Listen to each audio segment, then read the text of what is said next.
तो ये जो हमारे जो मेन मेन मुद्दे हैं, इनको हम आपकी आवाज रख रहे हैं। अगर आपने आशीर्वाद मिला तो मैं संसद में आपकी आवाज उठाऊंगी। ईआरसीपी का जो मुद्दा हुआ है उससे हल हुआ है, इससे हमारा बहुत बेहतरीन काम हुआ है। और दूसरा, पेट्रोल डीजल पे हम जो पैसे कम किए हैं और 450 में सिलेंडर मिल रहा है। 100 रुपये घरेलू जो गैस पे कम किए हैं, उससे भी बहुत फ़ायदा हुआ है। किसानों को भी जो 6,000 मिलते थे वो राज्य सरकार भी ने बढ़ा करके जो अनुदान दिया है उसका भी बहुत लाभ मिलने वाला है। आज आमजन मोदी जी को चाहती है।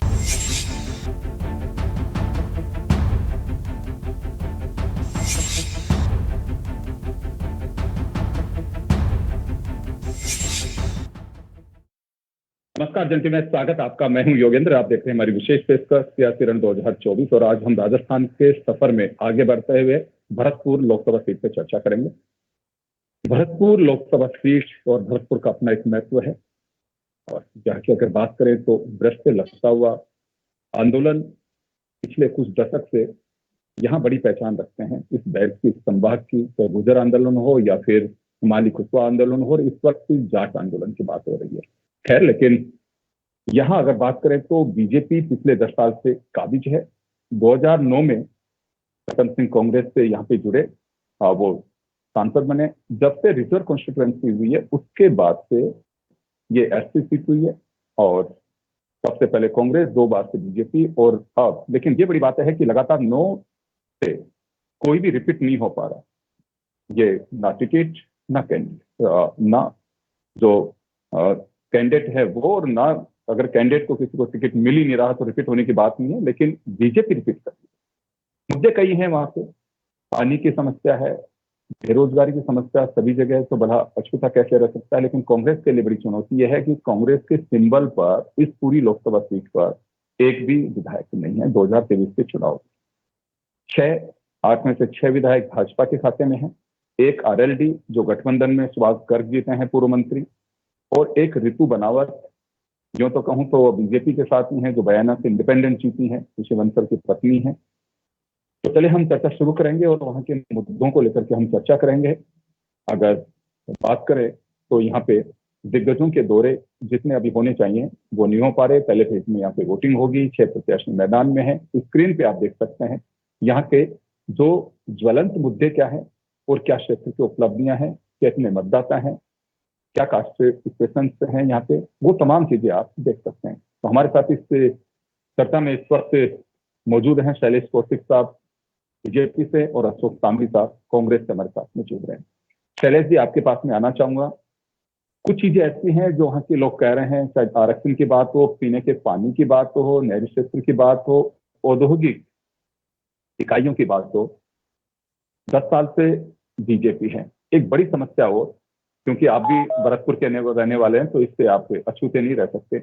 एनसीआर को लेकर के बड़ी चिंता है वहां के लोगों की कि एनसीआर में शामिल तो हुए, लेकिन खतरा इस बात का है कि ना डेवलपमेंट हो पा रहा है, ना इससे हम बाहर निकल पा रहे हैं। ये कहा जा रहा है कि एनसीआर एक तरह से भरतपुर के लोगों के लिए मुश्किल पैदा कर रहा है। तो क्या लगता है कि ये मुद्दे हैं? क्योंकि जवाबदेही आपकी है, डबल इंजन की सरकार भी है, आप इससे पहले वसुंधरा जी भी रही हैं। जो मुद्दे आज हैं, हम ये नहीं कह सकते हैं कि पिछले 5 साल में एकत्रित हुए हैं या यहाँ पे 5 साल से ही मुद्दे अभी सामने आए हैं, पहले नहीं थे। ये भी नहीं कह सकते। आप काफी सीनियर हैं और इन मुद्दों को लेकर के चुनाव भी लड़ा जा रहा है, चर्चाएं भी हैं, तो क्या कहेंगे इस पे आप? नमस्कार। सबसे पहले तो आपका स्वागत करता हूं, धन्यवाद। लेकिन देखिए, सबसे पहली बात आपने कही कि लोकसभा चुनाव में ये मुद्दे भरतपुर में लंबे समय से चल रहे थे, और उन मुद्दों में से कई मुद्दों को, जैसे पानी की समस्या बहुत बड़ी समस्या थी। और आप देखिए, हमारे यशस्वी मुख्यमंत्री जो यहीं के मूलतः निवासी हैं, उन्होंने 90 दिन के अंतर्गत एक ऐतिहासिक समझौता करते हुए, जो पिछले लंबे समय से लटक रहा था, मध्य प्रदेश के माननीय मुख्यमंत्री को बुलाया, यहाँ से साथ गए और दिल्ली में बैठकर केंद्र और दोनों राज्यों के माननीय मुख्यमंत्री महोदय का समझौता हुआ और ईआरसीपी को भरतपुर में शामिल किया। भरतपुर को ऐतिहासिक रूप से ईआरसीपी समझौते के अंतर्गत पानी मिलेगा। भरतपुर के जो 6 प्रमुख बांध हैं उनको ईआरसीपी से जोड़ा गया है। भरतपुर की प्रमुख सुजानगंगा नहर, जो एक आज की डेट में डेड स्पॉट बन चुकी है, उसको जोड़ा गया है। भरतपुर के केवलादेव घनेप को जोड़ा गया है।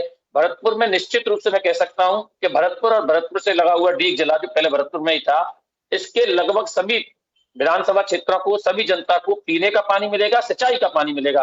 और भरतपुर में ईआरसीपी के आने के बाद रोजगार में, पर्यटन में, सिंचाई में, पानी में निश्चित रूप से यहाँ की जनता को लाभ होगा, जो भरतपुर के मूल निवासी माननीय भरतन लाल शर्मा ने दिया है।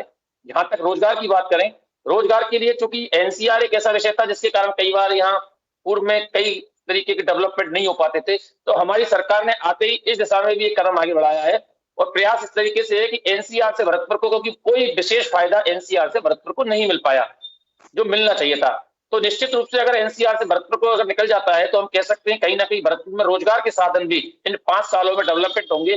लेकिन मैं इसके साथ साथ एक दूसरे विषय की ओर भी आपका ध्यान आकर्षित करना चाहूंगा कि इससे पहले यह सरकार थी कांग्रेस की, 7 में से 5 विधायक थे, मंत्री, लेकिन उसके बावजूद मैं पूछना चाहूंगा, कांग्रेस के हमारे मित्र दिख नहीं रहे हैं स्क्रीन पर, लेकिन मैं पूछना चाहूंगा उनके माध्यम से और आपके चैनल के माध्यम से कि क्यों भरतपुर में रोजगार को स्थापित करने के प्रयास कांग्रेस के सरकार में नहीं किए गए। 7 की 7 विधायक आपके होना, 5 मंत्री होना, और उसके बावजूद मैं तो कहता हूं स्थापित करने की बात छोड़िए, यहाँ के पूर्व जो वर्तमान में विधायक और पहले मंत्री थे, माननीय गहलोत साहब के किचन कैबिनेट में शामिल थे, उनके शासन काल में तो 2-2, 3-3 फैक्ट्रियों की जमीन को फ्री होल्ड पर कर दिया गया, उनमें प्लॉटिंग की तैयारी होने लगी। तो ये क्या देख रहे हैं, क्या हो रहा है, ये तो कांग्रेस के नेता जवाब देंगे। लेकिन मैं कहना चाहता हूं कि थोड़ा सा समय देखिए, अभी हमारी सरकार को 90 दिन हुए हैं, ऐतिहासिक निर्णय हुए हैं, भरतपुर के लिए ऐतिहासिक घोषणा नहीं है। निश्चित रूप से भरतपुर में रोजगार के संसाधन स्थापित होंगे और भरतपुर का परिदृश्य 5 सालों में और संभागों की तरह राजस्थान के मानचित्र पर एक विकासशील संभाग के रूप में स्थापित होगा।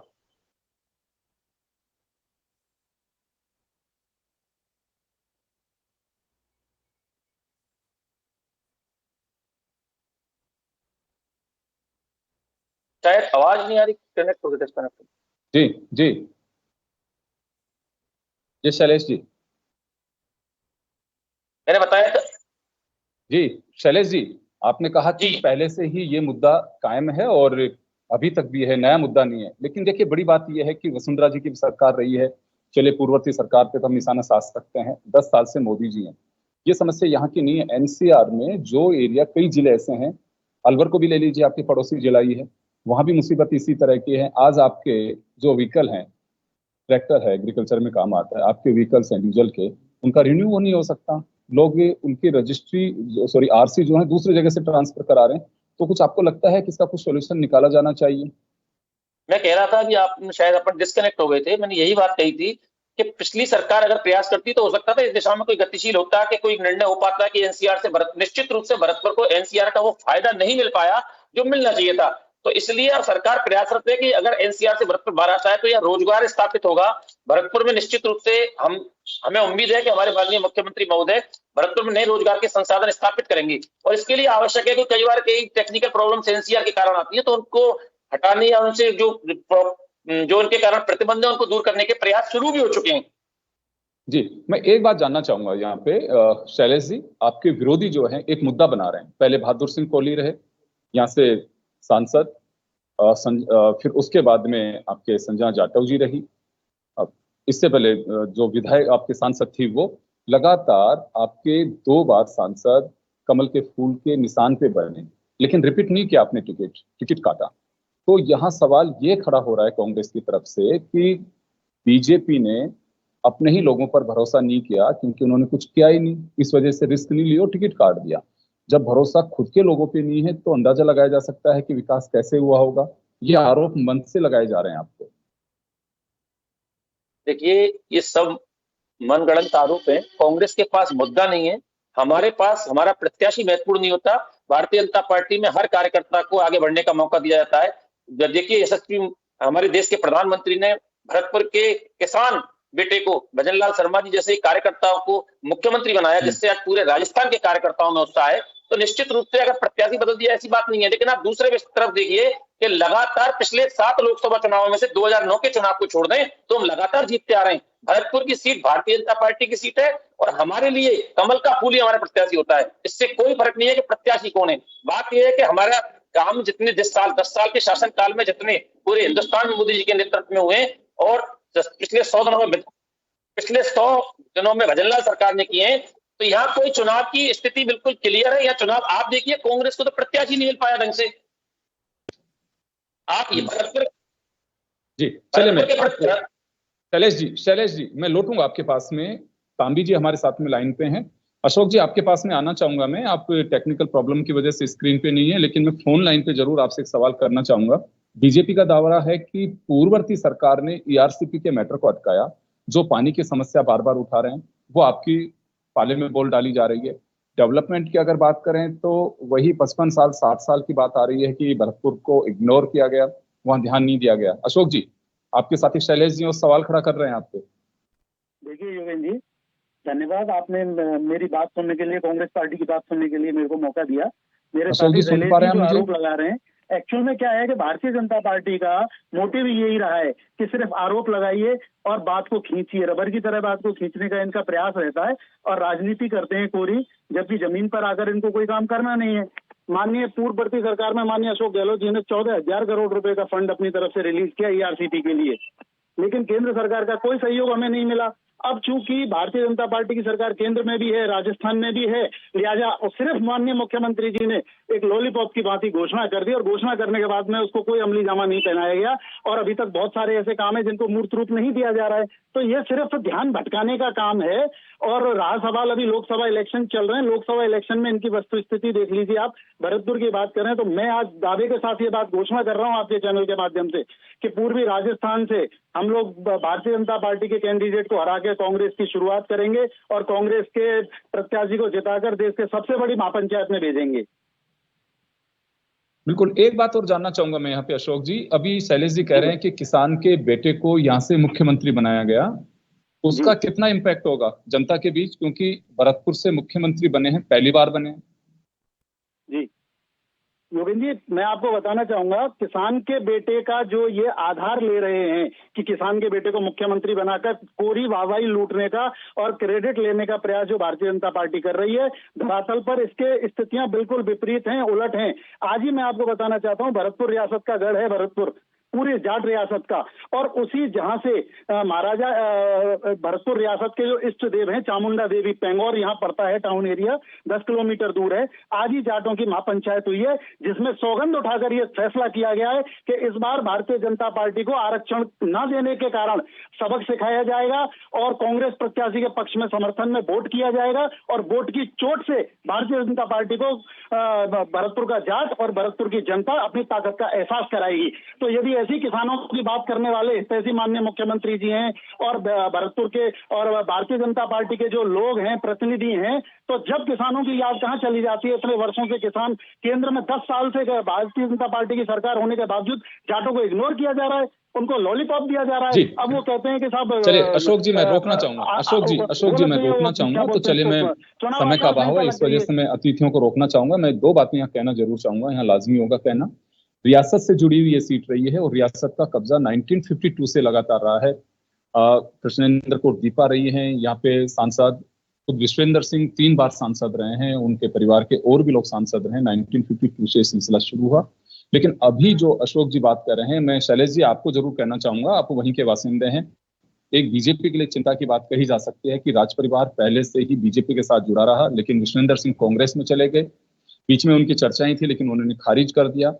जाट आरक्षण पूरे देश में है लेकिन यहाँ आरक्षण नहीं मिल पा रहा है, तो भरतपुर धौलपुर के जाट इस वक्त लामबंद हैं कि हमें आरक्षण नहीं दिया गया, लिहाजा हमें सरकार का बहिष्कार करना, यानी कि बीजेपी के खिलाफ वो वोट कर सकते हैं अगर ये सिलसिला इसी तरह से चलता रहा तो। खैर परिणाम क्या होंगे ये तो 4 जून को पता चलेगा, लेकिन फिलहाल ये मुद्दा जरूर गर्म है। चलिए छोटे से ब्रेक के लिए रुकेंगे, ब्रेक के बाद जल्द लौटेंगे और हम चर्चा करेंगे अलवर लोकसभा सीट की।